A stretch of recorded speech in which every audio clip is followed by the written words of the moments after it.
kekhilafahan, penyakit dinasti-dinasti, tumbuhlah orang yang mempunyai keturunan Umayyah, Abu Sufyan, yang awalnya memusuhi Kanjeng Nabi, dikasih ampunan oleh Kanjeng Nabi, diletakkan posisi tertinggi, kemudian merebut kekuasaan dari Ali bin Abi Thalib, kemudian membuat dinasti, kemudian membasmi cucu-cucu Nabi. Logika kita terima tidak? Walaupun itu seorang muslim, gunakan logika. Maka terjadilah misi yang dibawa Nabi hilang. Tauhidul ummah, itu tauhid uluhiyah hilang, tauhid mulkiyah hilang, tauhid rububiyah hilang. Tumbuhlah hadis-hadis. Quran sudah ada, tumbuh hadis.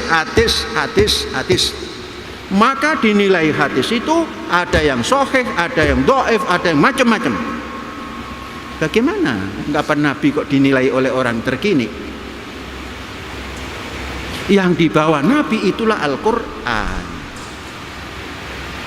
Quran yang dibawa Nabi itu wahyu dari Allah, dan yang diucapkan Nabi itu adalah wahyu dari Allah. Karenanya pikiran merdeka kita mengatakan qala Rasulullah fil Qur'anil Karim. Mengapa? La yantiku anil hawa. Nabi Muhammad tidak ngomong dengan hawa nafsunya. In huwa illa wahyun yuha. Jadi ungkapannya ya jangan qala Allah Ta'ala fil Qur'anil Karim. Qala Nabi sallallahu alaihi wasallam fil Qur'anil Karim. Sudah, itulah hadis Nabi. Fa bi ayyi hadisin ba'dahu yu'minun? Dengan hadis mana lagi? Makanya ketika itu perang demi perang terus bergerak, dan keinginan untuk menjajah, bukan untuk menyebarkan ke Eropa, Andalusia. Bani Umayyah terdesak oleh Bani Abbas lewat Mesir, terus ke Afrika, terus ke utara sana, masuk ke Andalus. Ganti oleh Bani Abbas. Ini pun begitu. Khilafah mamlakah lagi, kerajaan lagi, jadi raja lagi. Sampailah ditaklukkan oleh Genghis Khan, kurang lebih tahun 1200-an. Genghis Khan menaklukkan Abbasiyah, dan di Eropa pun yang dikuasai oleh Umayyah pelan-pelan hancur tanpa bekas apapun. Kalau yang Genghis Khan, yang dirampas oleh Genghis Khan, yang dikalahkan oleh Genghis Khan, kemudian dibawa ke negeri Cina oleh Genghis Khan, karena negeri Cina sudah dikuasai Genghis Khan, membuat dinasti baru Genghis Khan yang dinamakan dinasti Yuan. Orang-orang Bani Abbas ini, tentara-tentaranya yang laki-laki, diangkut semuanya ke negeri Cina tanpa membawa pasangan. Jadi seperti Adam masih di Eden, masih di surga. Sampai di negeri Cina sana berkawin-mawin dengan orang setempat. Maka lahirlah kelompok yang dinamakan Arab keturunan Cina atau Cina keturunan Arab, yang bernama Hui. Tetap mempertahankan agamanya sambil membantu Genghis Khan untuk membangun negara baru atau dinasti baru, yaitu negeri Cina. Nah, menjelang Genghis Khan suram nasibnya, kalah, tergantikan. 100 tahun kemudian digantikan oleh cucunya Kubilai Khan. Kubilai Khan inilah mulai nyebrang. pasukannya mulai nyebrang ke tanah Jawa untuk mempertanyakan janji-janji dari Kediri. Zaman dulu itu janjinya hanya perempuan, mau dikasih wanita cantik dari Kediri. Kok nggak datang-datang, perang. Gampang banget kan? Urusan nisa perang gitu. Datang. Dibantulah oleh Raden Wijaya yang sakit hati kepada kekuasaan Kediri karena istrinya diambil oleh Raja Jayakatwang. Bertempurlah di sana. Sang pasukan dari negeri Cina ini membawa pasukan Hui-Hui. Ceritanya Jayakatwang terpukul habis. Kemudian pasukan Cina ini membantu mendirikan Mojopahit. Berdirilah kerajaan Majapahit. Itu sekitar tahun 1400-an. Kerajaan yang jaya, katanya jaya itu, tapi nggak bisa ditelusuri. Seperti apa potret orangnya juga nggak bisa.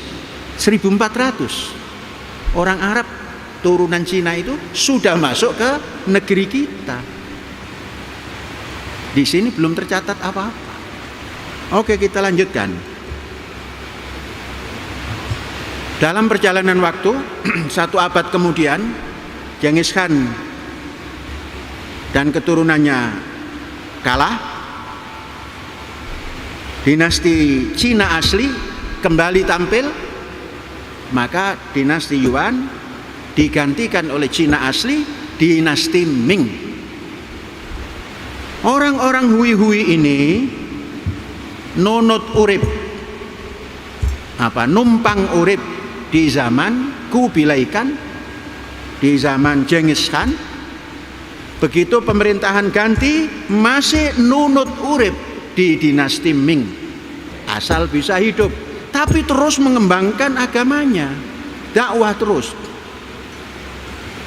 Maka tatkala bergantian, adalah seorang tokoh Hui-Hui besar yang namanya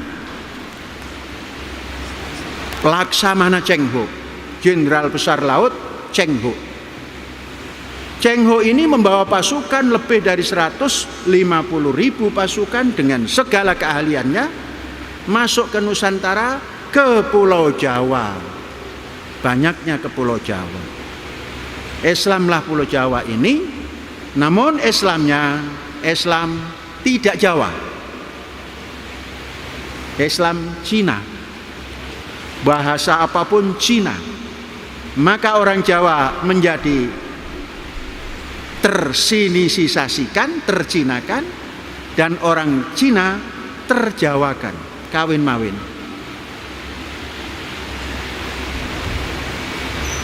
Dari saat itu, beberapa tahun kemudian, tahun 1403 atau 8, itu Cheng Ho datang.